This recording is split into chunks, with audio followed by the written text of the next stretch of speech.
И снова всем привет! Сегодня у нас 9-й Лансер на ремонте с такой проблемой. Что мы видим? Вот такой.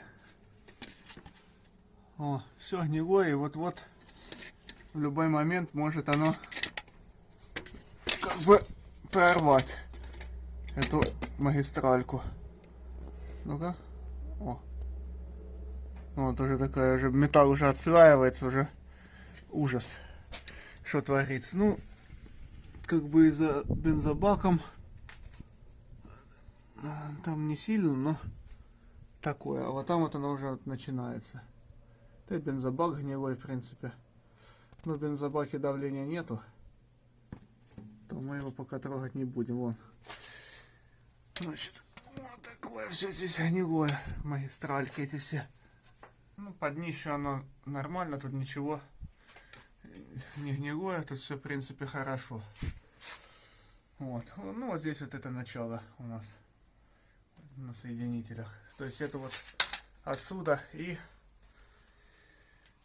в общем, правую и левую сторону буду менять.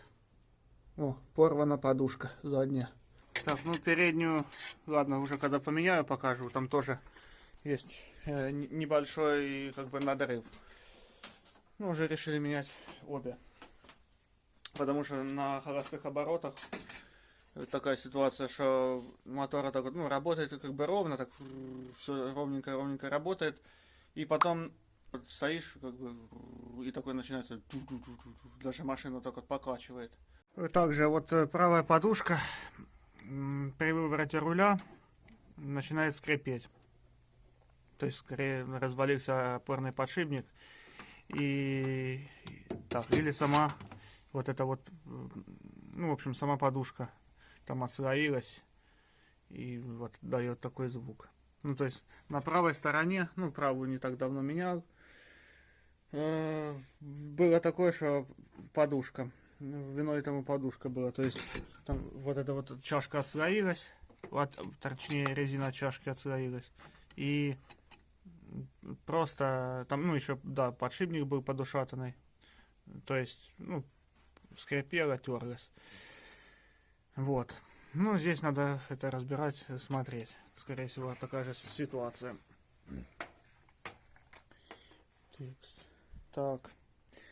Идем дальше. Что у нас? Вот, также не работает сигнал. Вот. И горит подушка безопасности. То есть перетерся шлейф под рулевой. Его тоже нужно будет менять. Ну, даже если шлейф поменяем, то что мы делаем? Хоть захотим запустить машину. О, она не заводится. Вывод нужно разбирать, личинку замка зажигания. Вот, это все тоже надо будет дело сделать. Также тут потек суппорт. Почему-то у нас. Надо будет его перебрать, посмотреть, что там такое случилось. Так, запчасти у нас, это вот у нас шлейф. Такой вот у нас с кольцом. Вот этой чекой, с этой аккуратно, ее не надо вынимать, потому что потом будет печалька. Перекрутится и все. Значит, магистрали изготовлены. Так, и подушка. Это передняя, это задняя. Так, два шланга тормозных. Ну, надо, конечно, 4. Ну, что хозяин 2 купил. Ладно, это решим тоже. Вот здесь вот у меня получается, ну, не откручивается, я и рвать не стал, потому что 100% этот болт обломается. Ну, это как бы такая вот крепление тут этого самого трубки. Значит, болгаркой распиливаю просто в разрез и все. Потом просто новую возьму, ну, когда новую здесь заведу, зажму и все. Никуда оно тут особо не держит, оно чисто поддерживает. То есть вот так вот. Так, вот здесь магистрали эти отсоединил уже. И вот такие вот у меня трубки есть с затычками, чтобы не вытекала жидкость. Все. Сейчас их снимаю. Да, и вот эти вот тоже болты. Ну, короче, никакие здесь болты трогать вообще не нужно. Ну, если в крайней необходимости. Вот такие вот мелкие вот на М6 там. Я это уже говорил уже в своих видео. Но вот так вот лучше отогнуть. Тут аккуратненько все отщелкнуть. И продолжить работу дальше. Старые магистрали посрывал. И вот новые по традиции, прежде чем заправлять их. Вот конец. Я, так сказать, его обматываю, ну, изолентой, малярным скотчем, чем-нибудь, чтобы не попала грязь внутрь. Так, вот этот суппорт у нас, перешел я к нему. Видно, что он новый, тут поршень стоит, но что-то потек. Видно, свежесобранный. Сейчас буду разбираться, чего. Так, значит, понятно, чего тут пропускалась жидкость. Значит, вот там колечко есть. И оно, ну, либо старое, либо сильно ужатое. То есть оно, считай, заподлицо с цилиндром. То есть ни капли не выступает вообще. Либо это, ну, ремкомплект какой-то китайский поставили, не знаю. И оно по чуть-чуть пропускало. Ну, видно, что да, здесь пыльник новый. И вот тут видно, что смято это кольцо. Что-то попало в канавку. Либо на кольцо какой-то мусор поршнем придавило. И уже, получается, сюда и жидкости проходило. Ко всему тому же, что оно было заподлицо, то есть некачественное. Еще и вот этим добило. Вот этими вот мусором этим. То есть суппорт был запотевший. Нужно ремкомплект новый. Ну, как минимум, вот это колечко. Приехал ремкомплект. Вот уже колечко я поставил. Так сказать, компрессионное. О, немножко выступает, так как положено. Предварительно все передул, очистил, насколько это возможно. То есть, ну, здесь, конечно, раковинки коррозии, но там, где пыльник надевается, ну, этого не избежать. Все, сейчас новый поршень же у нас. Собираю на место. Важный момент, перед тем, как пыльник устанавливать, смазать края. Когда вставлять кольцо, вот здесь вот стопорное, можно сказать, которое держит пыльник, чтобы оно не закусилось и четко везде равномерно прижало его, чтобы не было закусываний. Иначе будет закусывание, будет, соответственно, попадать туда грязь, пыль, вода, и поршень наш новенький поржавеет. И будет опять клин. В общем, будет работа на смарку. Важный момент. Смазать пыльник. Все, сейчас слегонца смазываю для направляющих суппортов смазкой, легоньким, тонким слоем поршень. И загоняю его в суппорт. Не, главное не спешить и делать все аккуратно. Потому что если спешить, будешь нервничать, это ни к чему хорошему не приведет. Так, все. О, чик, все, он на месте. Все, четенько везде все стало. Нигде ничего не закусило. Вот. Ну, как я ранее говорил, что этот суппорт ремонтировался. Но тут даже не вина мастера, а, так сказать, все зависит от состояния мастера, то есть в каком настроении. И так сказать, что это плохой мастер делал, ну, я не могу. Просто есть такие человеческие факторы. Там подгоняют, там у него какое-то настроение, какие-то проблемы и так далее. Что я хочу сказать? В общем, если нету настроя на работу, лучше не работать, лучше не делать. Потому что приходится потом вот так вот переделывать. Я ни в коем случае не осуждаю этого мастера. И, то есть, факты говорю. Все зависит от состояния человека. Бывает, что такое вообще не хочешь работать, а надо. И тогда начинается нервозность, начинается, что попало. Все должно быть не спеша. Излишне не медлить и не торопиться. Все размеренно, тогда все будет окей. Все, поставил я, в общем, шланг. Все закрутил. Вот, ну немножко на улице, но все равно воздух здесь. Все, чистота, как положено. Так, это у нас правая сторона. И левая. Все, здесь все, трубочки изогнуты четенько.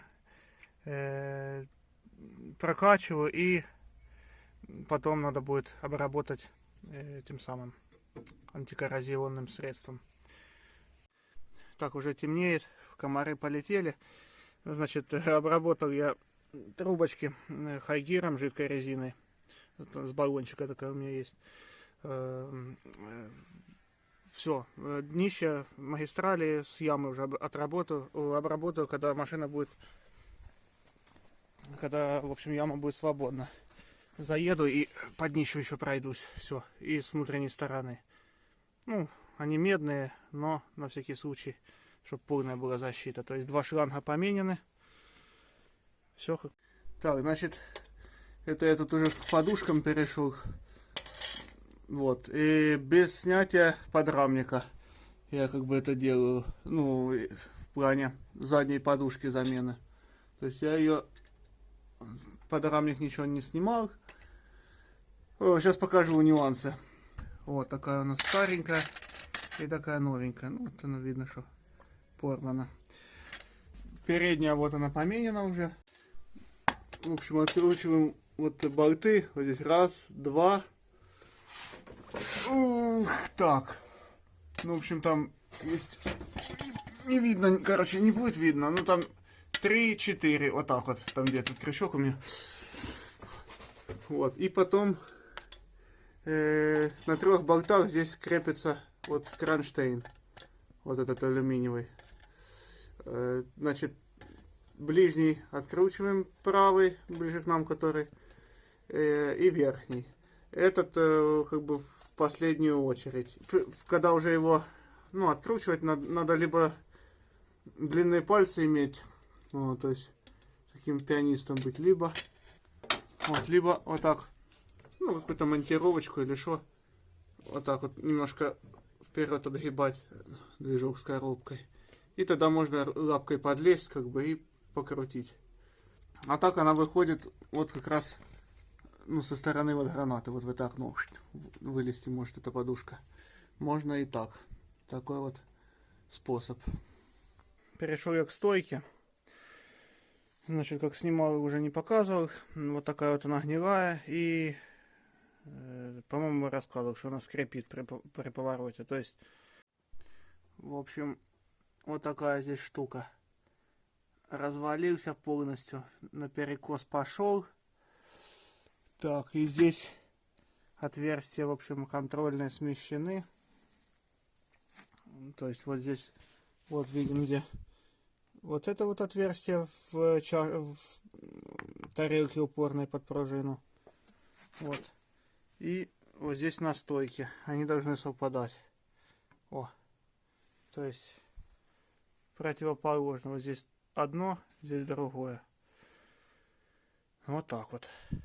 Закусила и перекрутила, и, в общем, из-за этого оно репело. Новый подшипничек, очистил все, ну, насколько можно было. Немножко ржавая, конечно, упорная пластина, но ничего. Значит, и подушка, сама опора, вот такая вот. Готово. Значит, вот на тарелке метка, здесь метка. Одна ось. Значит, перед установкой вот здесь вот это место, вот это надо продузить шток и сам куда шток входит, чтобы не было никакой грязи, ни песка, ну потому что при демонтаже, тут замене подшипника этого с тарелкой, ну, песочек туда-сюда, по-любому, сколько на стойке. Значит, продули и пыльник, оп, чик, вот так вот. Тогда грязь никакая не попадет, можно тогда дальше устанавливать. Так, Здесь вот немножко ржавчина была. Ну, чтобы дальше не шло, оно отработкой помазал эти все места. Ну, самый простой способ, в общем, чтобы ржавчина дальше не шла. Так, чтобы снять, как его, шлейф поменять под рулевой. Вот, нужно открутить вот здесь вот такие вот на Т-30 как бы болтики два с одной и с другой стороны. Так, о, здесь. Вот, снимаю. И так, и вот здесь вот такая крышечка тоже есть. Отщелкивается. Вот этот разъемчик рассоединяется. Это сигнал. Так, ну. И вот эта фишка снимается. Она тут уже была почему-то снята. Снял подушку безопасности. О. И теперь нужно сорвать эту гайку. Так попробовал трещоткой, она не идет. То есть стопорить руль, ну как бы ключом, чтобы замком зажигания, чтобы он заблокировался, тоже как-то неохота тянуть. Значит, сейчас гайковертом отстрелить попробую. Оно как бы все-таки ударом и должно сорвать. Ну да, и предварительно, ну, намечу, в общем, руль прямо ровно надо поставить и намечу, чтобы поставить потом пометки, чтобы ровно было, чтобы, ну, не смотрел ни вправо, ни влево при прямом движении.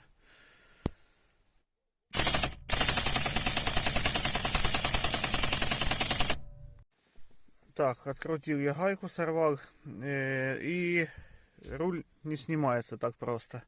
То есть стукать по нему не нужно, потому что, ну, там все-таки вот эта стрекоза еще здесь и электроника, то есть не нужно. Значит, съемничком. Так, вот снял я, в общем, этот самый разъемчик. Ну, тут, в принципе, все просто. Вот там эта личинка, а это вот сама контактная группа. Ну, точнее, контактную группу снял. Сейчас буду разбирать, смотреть, что тут такое. Подгорела контактная группа. Вот здесь такой обугленный контактик у нас получается. Сейчас посмотрим, что можно сделать. Так, значит, новый шлейф установил. Контактную группу пока что поставил старую. Ну, сейчас попробую заведу, как оно получится. Будет там доставать, черкать, не. Ну, в общем, ее под замену. Вот, по-любому, потому что и лучше оригинальную, чтобы не было вопросов потом. Это серьезное дело, потому что если все потухнет, то, соответственно, никто никуда не поедет и будет стоять где-нибудь на дороге. Главное, чтобы состыковалось кольцо, шлейф, с внутренним вот этим вот кольцом подвижным. Ну, то есть там пазы специальные. Вот. Это я говорю, прежде чем вынять вот эту вот чеку.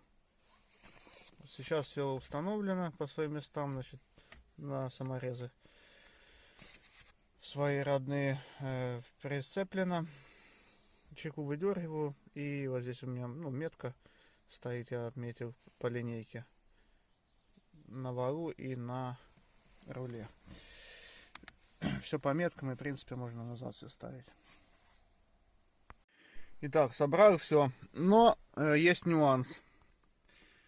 Значит, ну, по зажиганию, по замку все работает, все запускается. Сигнал как бы пипикает, но подушка таки осталась светиться, как бы СРС, этот значок. Ну, это уже с проводкой, что-то, ну, как бы что-то или с мозгами, или с проводкой. Вот пока так. Ну, а на этом митсубоновский ролик заканчиваю. Всем спасибо за просмотр. Всем пока.